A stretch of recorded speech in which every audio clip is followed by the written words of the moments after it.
Hello, my name is U7 and welcome back to Silent. We're back to 5. I was about to do another 4, but 4 is interesting. It is a little bit easier with the torpedo data computer because, you know, you have the position keeper, but the travel distances are just so long that for starting and ending a patrol, it's not really time efficient as 5 can be. So we're gonna go back to 5. The Woles of Steel, of course, version 2.0.9. I actually haven't checked to see if there's a latest version or not, so we're gonna go with this version. And of course, new campaign. And well, I'll just put the U-boat's name here because it just kind of semi-randomly generates a U-boat, except it's always kind of the same and also kind of not the same. So, our U-boat for this career, the U203. Now, how many crews are there? 1, 2, 3, 4, 5, 6, 7, 8, 9, 10, 11, 12. So, 1, 2, 3, 4. Alright, so roll 1d12. That's simple enough. As soon as I find my dice roller that I have. There it is. 1d12. 10. So 1, 2, 3, 4, 5, 6, 7, 8, 9, 10. Silent auto. There it is. So, Monstengruppe. Okay, we already tried this one, I think. And it didn't go. So, Monstengruppe is a no-go. Roll again. 1. Do I start with 1? At the very beginning? I feel like I've done that a lot already. I'd like to get some different ones in. But I also want to leave it up to the dice a little bit. 3 is Mary Nostrum. You know what? I'm just gonna pick. Enough of the rolling.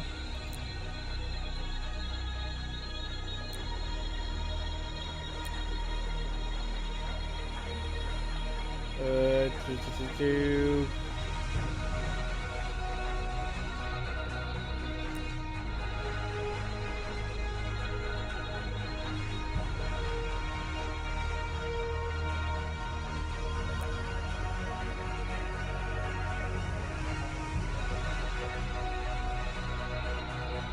I'm gonna go with the Black Pit. Well, maybe. At our turning point.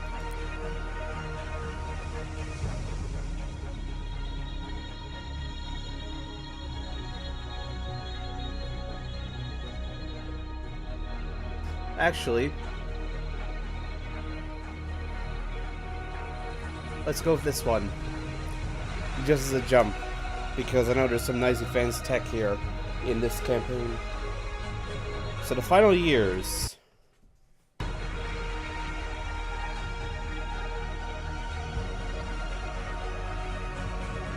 And there's a nice little picture of the Roma. And I always thought for the longest time that that was like a British battleship of some design, but no, that's actually Italian. And you gotta admit the gun turrets look quite nice. She's quite a nice looking ship, to say the least. And then there's a destroyer of some mention behind her, and then another battleship which is too far away to really see the looks of, but it could possibly be another ship of the same class as the Roma. I'm not certain though. Now I'm just kind of rambling about the picture while I wait for the loading screen to load. Yes, one thing that does have to be done. I just gotta exit back out and load back in again. So, I might as well cut this here and bring you back once I've done that. Alright, welcome back. The process has been done. Looks like the crew is busy doing a flood check. That's why I always can that they're doing whenever we load in the boats down below the water, but in reality it's just the boat being down below the water. And if I'm not mistaken, I believe this is a Type 9, not a Type 7. Although she's missing a deck gun, which, well, at this point in the war, is probably a good thing, just to avoid us being tempted to surface and fight on the surface like with merchant ships, considering they're probably all sporting deck guns at this point. And an array of anti-aircraft guns. Let's talk to you first. What are my mission orders? Herr Kommandant, ein Sturm zieht über uns auf. Die letzten Monate von 42 waren erfolgreich für uns, aber der Winter war hart und schwere Stürme haben unsere Operationen im Nordatlantik beeinträchtigt. Dennoch, das Frühjahr steht bevor und wird neue Chancen bringen. Nachdem die westlichen Alliierten in Nordafrika fest im Sattel sitzen, ist es umso wichtiger, den Druck auf die britischen Geleitzüge aufrechtzuerhalten. Mit über 160 U-Booten im Einsatz besitzen wir die Stärke, die Eskorten so zu bezwingen, wie Admiral Dönitz es angeordnet hat. Dennoch wird das Luftloch immer kleiner und es gibt Berichte über die verrücktesten technologischen Entwicklungen, die man sich vorstellen kann. Der Feind hat ganz klar Fortschritte gemacht. Eine besondere Entwicklung ist noch erwähnenswert. Es gibt Berichte über Geleitschutzgruppen, die jeden angegriffenen Geleitzug unterstützen und dennoch frei unsere U-Boote verfolgen dürfen, solange es nötig ist. Sie werden also die Jagd nicht abbrechen, um sich dem Geleitschutz wieder anzuschließen, sondern uns weiter verfolgen. Herr Kommandant, erlauben Sie mir eine Bemerkung. Ich glaube, dass die Schlacht im Atlantik in den kommenden Monaten ihren Höhepunkt erreichen wird. Die guten Zeiten von 1940 sind lange vorbei. Ab jetzt herrscht der totale Krieg. Rechnen Sie nicht mehr mit Fehlern des Feindes und fordern Sie Ihren Männern alles ab. Es wird heftige Gefechte geben. Die Überlebenden werden die Gefallenen beneiden. Aber es ist unser Schicksal. Wie unsere Gegner sagen würden. Noch einmal stürmt, noch einmal, liebe Freunde. There we are. Tonnage War. Let's request a mission here. Patrol a specified area. Alright, that's simple enough. So now we want to talk to you. Now your buddies need the upgrades. So we have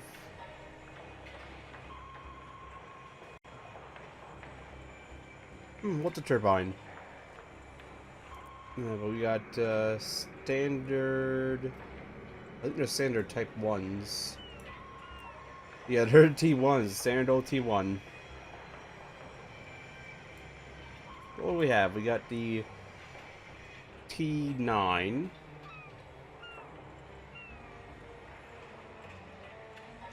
What are these? T2s. We have a T3 there. I think we're actually still in a Type 7 of some type. Klar, was wünschen Sie? Klar, was wünschen Sie? Albrecht. Radar absorbent. That's a lot. Yeah, but Captain's Emblem. This is the part I'm looking for. Looking for a specific one. Well, two in particular. Let's see if they're in there. One's the City Crest of Essen, and one's the Olympic Rings. Those are the two emblems that, well, two of the four emblems that are used by U203 throughout the years. And I'll talk more about U203, as is normal, on our way out for patrol. For the moment, there's the Olympic Rings.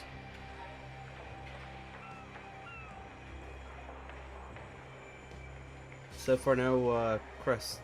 Nope, looks like we're going to use the Olympic Rings. Yeah, the crew of 36. Those sensors. Current sensor for radar. We have this, although we could go for some of these. 10K surface.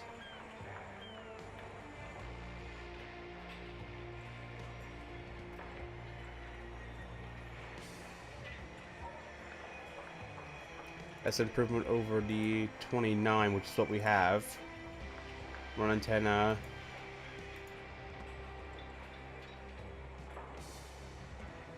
That's actually a really good radar.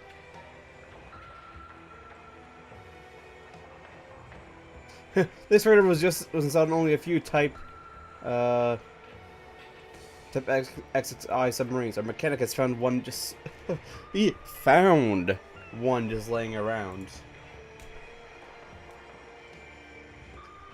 I think we'll go for this one. Although I'll hold off and see. That's also something we need as well. Got a radar. There's lots of things we would like to have. We have bold 1.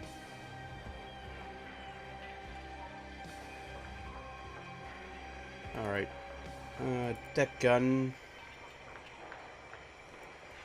Could get the 88. I don't think that would be a good idea considering the time period. Could get a C-30. What's the rate of fire on this? It's 30 rounds. It's 80 rounds. Oh yeah, because it's belt fed instead of muzzleloader. We could still go for a Rebel 1 turret.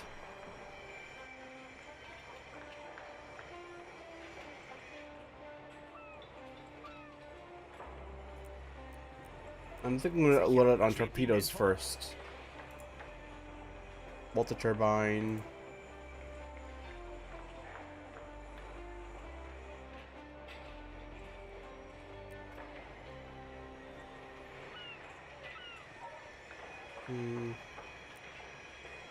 Sake.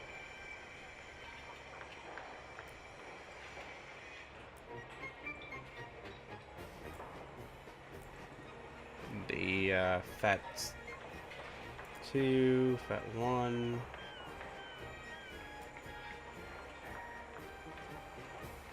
And an influence detonator.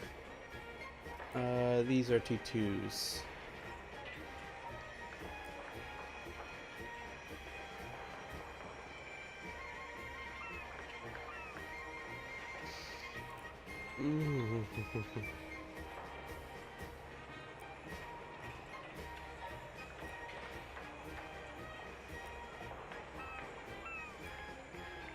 I'm gonna equip one of them in Tube 4 and have one reserved for the forward. That's a lot of renown gone, but just in case, because this is acoustic.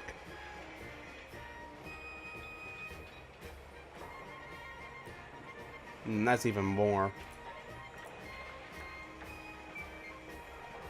And then I think I'll leave the rest of the loadout as it is. I'll swap one of these around. I should. Oh well. I guess we won't.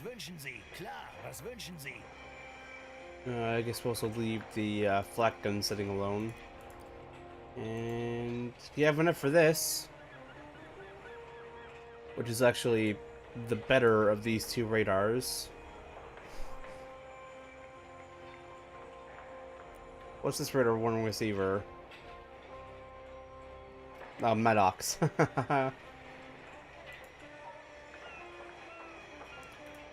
7,000.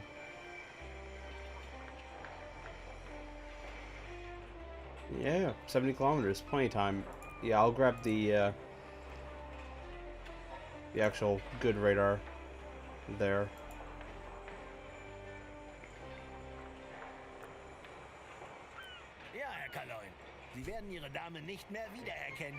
So that should be our ship all decked out. Hopefully, although we still got that mounting there. Either way, let's get our patrol orders.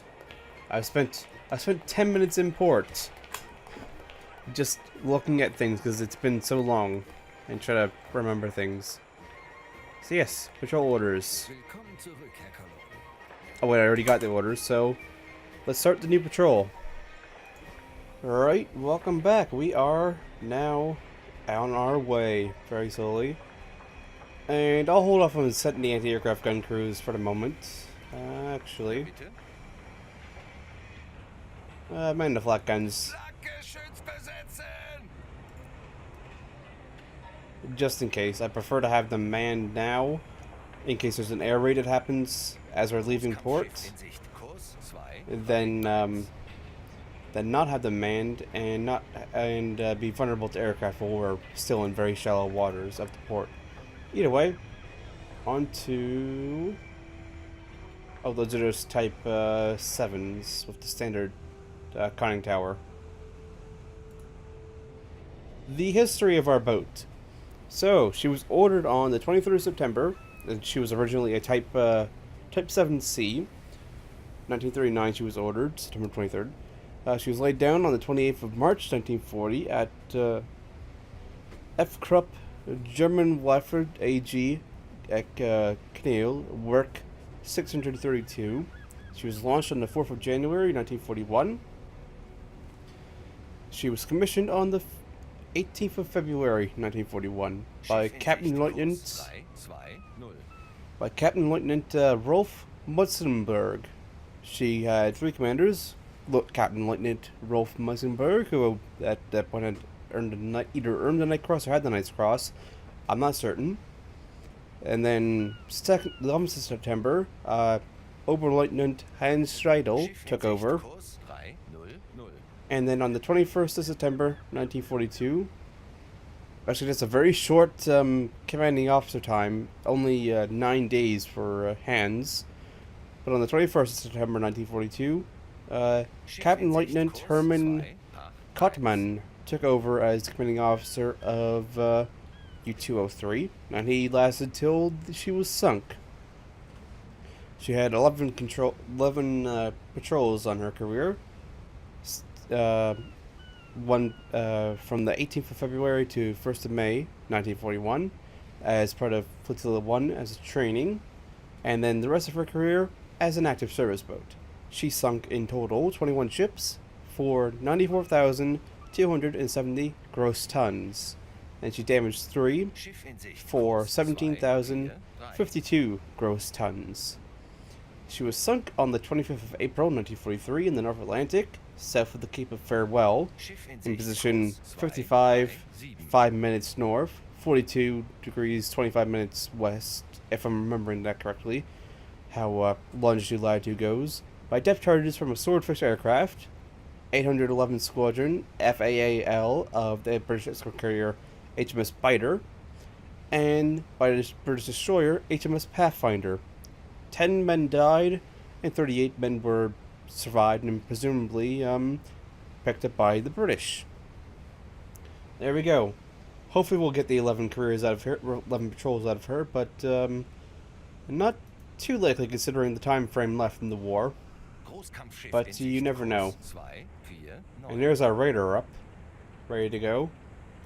We'll leave it off for the moment because we don't need it at this exact time, but when we get out hunting, we will turn it on. So, as is standard and normal, I will break things off here, and I'll bring you back when we encounter the enemy. So I'll see you then.